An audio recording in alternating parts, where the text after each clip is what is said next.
Assalamualaikum warahmatullahi wabarakatuh. My name is Sadaria. I'm English student from Universitas Maritim Raja Ali Haji Tanjung Pinang.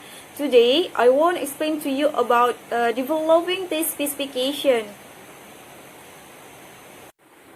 Okay, developing this specification. I believe that you ever hear about this specification, or this is the first time maybe.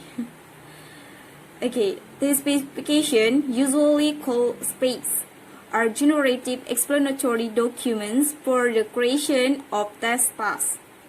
Jadi, test specification atau spesifikasi pengujian atau biasa disebut dengan spesifikasi adalah dokumen penjelasan generatif untuk pembuatan tugas pengujian. Jadi maksudnya di sini generatif di sini itu adalah tata bahasa. Specs are often called blueprint, and this is an analogy. Blueprints are used to build structures, and from blueprints, many equivalent structures can be erected. Nah, jadi spesifikasi juga sering disebut dengan blueprint atau cetak biru. Nah, cetak biru digunakan untuk membangun struktur, dan dari cetak biru ini banyak sekali struktur yang setara yang dapat dibuat. Okay, the next is development and validation of assessment instrument. Jadi ini pengembangan dan validasi dari instrumen penilaian. According to the standard, developing assessment tools consists of four main phases as follows. First, identifying the purpose of using the test and delimiting the scope of the constructs or the range of the domain to be revealed. Jadi yang pertama itu adalah mengidentifikasi tujuan dari penggunaan tes tersebut. Kemudian the next is developing test blueprint and evaluating the blueprint. Mengembangkan tes blueprint dan mengevaluasi blueprint tersebut. Kemudian yang ketiga, or the third, item writing, file testing the items, evaluating the items, and selecting the items and procedures are also developed, file tested, and evaluated. And the last one, or the fourth, items are assembled and evaluated for operational use. The next is conceptual stage. Conceptual stage, test blueprint commonly takes the form of a matrix with several headings, which include topics, competencies, item indicator, test techniques, and item identity. The next steps to perform is empirical steps. Informal tryout constitutes an empirical steps after item revision. This stage needs to be carefully designed, as the information generated from the process is critical for quality revision. Next is developing test content specification. Making a test content specification can be claimed to constitute a standard procedure in the language test item construction if valid test items or valid tests are expected to be functionally in effect. Jadi, membuat spesifikasi konten pengujian dapat diklaim atau dinyatakan sebagai prosedur standar dalam konstruksi item tes bahasa jika tes tersebut valid atau tes yang valid diharapkan secara fungsional itu berlaku. Okay, the next is what role does it play in the taste development? The test blueprint plays a vital role at least in the two prominent areas. It is employs first as the basis to direct and steer item writing as well as second for test prompt assembly.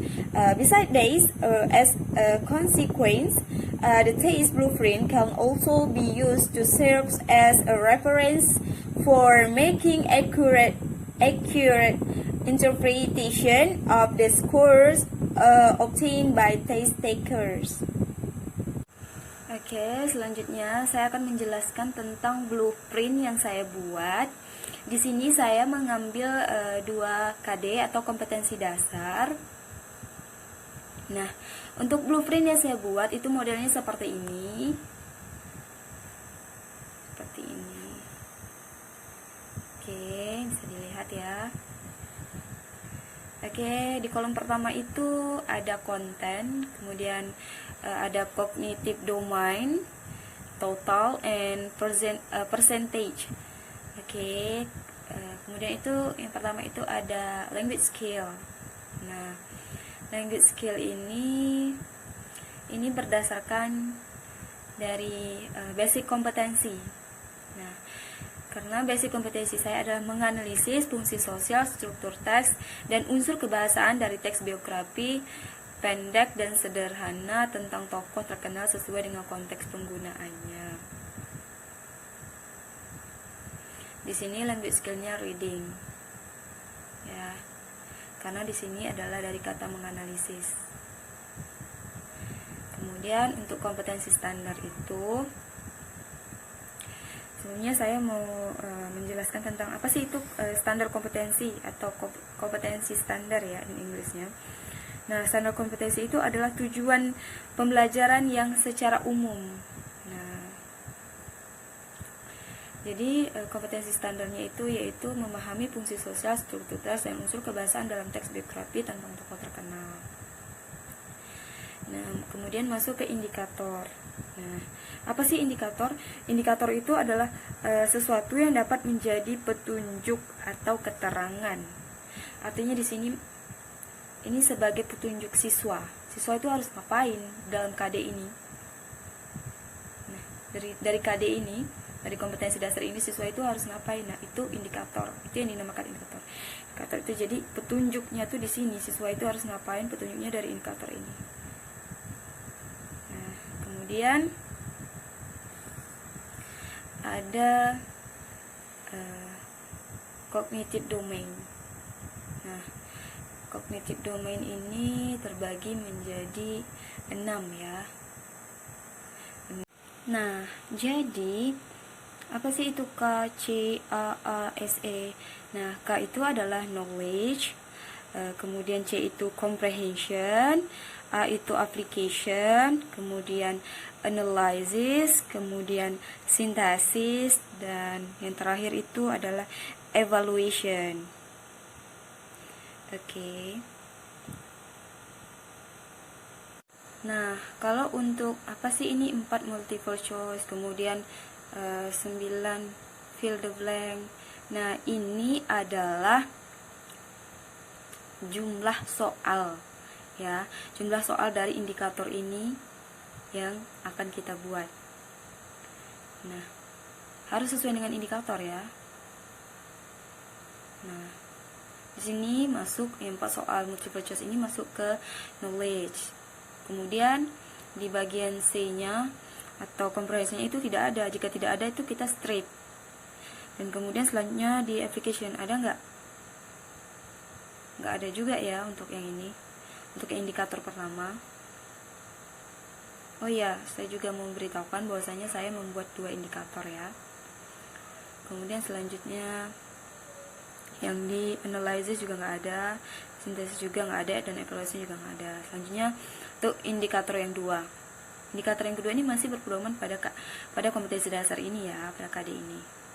Jadi untuk knowledge nggak ada, untuk comprehension juga nggak ada, tapi di bagian application-nya tuh ada, yaitu 9 soal ya, 9 soal, kemudian itu bentuknya fill the blank. kemudian di analyze-nya juga nggak ada, dan synthesis-nya juga nggak ada, dan evaluasinya juga nggak ada.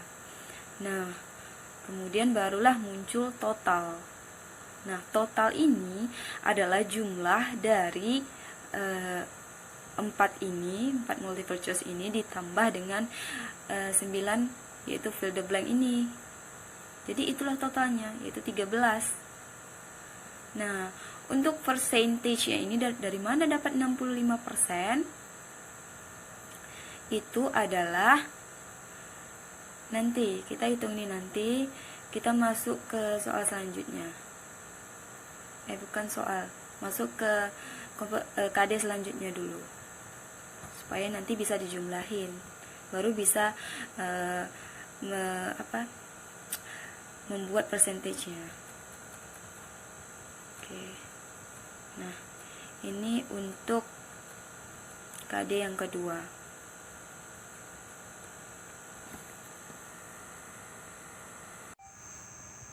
Bisa speaking. Nah, karena ini tuh menyusun, jadi kita pakai writing, dan lagi pun kita harus fokus ke satu skill aja. Nah, selanjutnya juga ada indikatornya. Oke, ini indikatornya ada 2 juga yang saya buat. Kemudian di bagian selanjutnya itu ada, yang pertama itu tadi di cognitive domainnya. Nah, di bagian yang pertama itu nggak ada ya, makanya saya strip di situ. Kemudian yang untuk yang kedua, domain yang kedua itu ada, yaitu contoh 3 soal berbentuk esai. Kemudian untuk yang selanjutnya juga nggak ada, makanya saya strip seperti ini. Nah, kalau yang ini nih untuk bagian yang kedua ya, untuk indikator yang kedua, 4 soal bentuk esai. Nah, selain itu nggak ada, makanya saya strip ini ya. Oke, jadi jumlahnya 3 ditambah 4, jadi totalnya itu 7. Nah, setelah kita dapatkan ini kedua ini, baru kita jumlahin dari 13 yang di atas tadi tuh. Nih, kita tambah dengan 7 yang di bawah, jadi jumlahnya totalnya itu 20. Nah, barulah setelah itu kita bisa menentukan persentasenya atau presentasinya. Nah, untuk membuat presentasi ini, jadi total ini untuk KD yang pertama ya, ini totalnya kan 13. Nah, 13 dikali 100 dibagi dengan total keseluruhan tadi 20. Nah, itulah hasilnya, yaitu 65%. Dan untuk KD yang kedua juga begitu, totalnya tadi kan 7. 7 itu dikali dengan 100, kemudian dibagi dengan 20.